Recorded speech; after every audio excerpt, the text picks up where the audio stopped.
আজকে আমরা ডিসকাস করব conceptual study on the internal structure of leaf. লিফের ইন্টারনাল স্ট্রাকচার জানতে গেলে আমাদের দুটো স্ট্রাকচার মেনলি জানতে হবে।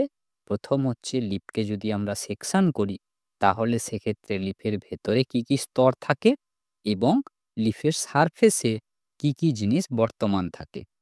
একটা লিফকে যদি সেকশন করি তাহলে তার সাধারণত 5টি স্তর দেখতে পাওয়া যায়। একদম বাইরের দিকে থাকে কিউটিকল, তারপরে থাকে আপার এপিডার্মিস, তারপরে থাকে প্যালিসেড প্যারেনকাইমা, তারপরে থাকে স্পঞ্জি প্যারেনকাইমা এবং সবার শেষে থাকে লোয়ার এপিডার্মিস। পাতার উপরে থাকা কিউটিকলের স্তরটি একটি ওয়াক্সি লেয়ার তৈরি করে, যেটা পাতাকে শুকিয়ে যাওয়ার হাত থেকে রক্ষা করে এবং গাছের জলের ক্ষরণকে রোধ করে থাকে। এছাড়া অক্সিজেন এবং কার্বন ডাই অক্সাইড যাতে ডিফিউজ না হয়ে যায় তাকে ব্লক করে।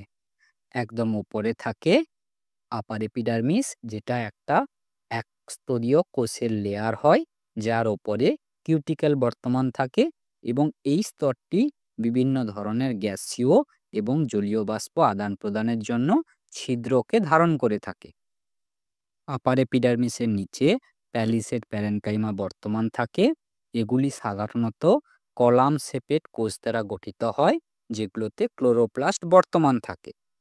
প্যালিসেড প্যারেনকাইমার পরে স্পঞ্জি প্যারেনকাইমা থাকে।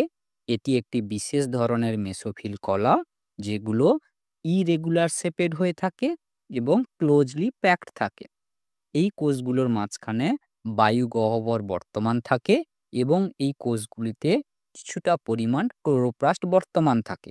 স্পঞ্জি প্যারেনকাইমার নিচে লোয়ার এপিডার্মিস থাকে, যেটি ভাস্কুলার বান্ডিল ধারণ করে এবং এটিতে স্টোমাটা বা পত্ররন্ধ্র দেখতে পাওয়া যায়। কিছু কিছু পাতার উভয় ত্বকে, কিছু পাতার নিম্ন ত্বকে শুধুমাত্র স্টোমাটা বা পত্ররন্ধ্র দেখতে পাওয়া যায়।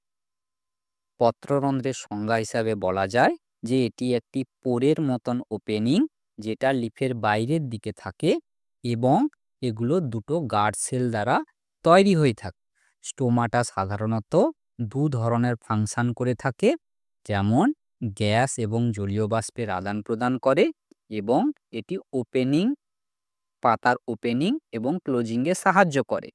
গ্যাসের ডিফিউশনের ক্ষেত্রে অক্সিজেন এবং কার্বন ডাই অক্সাইড এবং ওয়াটার ভেপারকে ডিফিউজ করে থাকে। স্টোমাটার ওপেনিং এবং ক্লোজিংয়ের ক্ষেত্রে জলের উচ্চ চাপ স্টোমাটাকে ওপেন করতে সাহায্য করে এবং জলের নিম্ন চাপ স্টোমাটাটাকে ক্লোজ করতে সাহায্য করে। স্টোমাটা সাধারণত দিনের বেলাতে উন্মুক্ত থাকে এবং রাত্রিবেলাতে বন্ধ থাকে। আবার কখনো কখনো খুব উচ্চ সূর্যালোক বা ড্রাই কন্ডিশনেও এটা বন্ধ থাকতে পারে। যখন দিনের বেলাতে এটি উন্মুক্ত থাকে তখন এর দ্বারা কার্বন ডাই অক্সাইড কোষের ভেতর ঢোকে এবং ফটোসিনথেসিস হয়। আবার শুষ্ক কন্ডিশনে জলকে সংরক্ষণ করার জন্য এটি বন্ধ থাকে।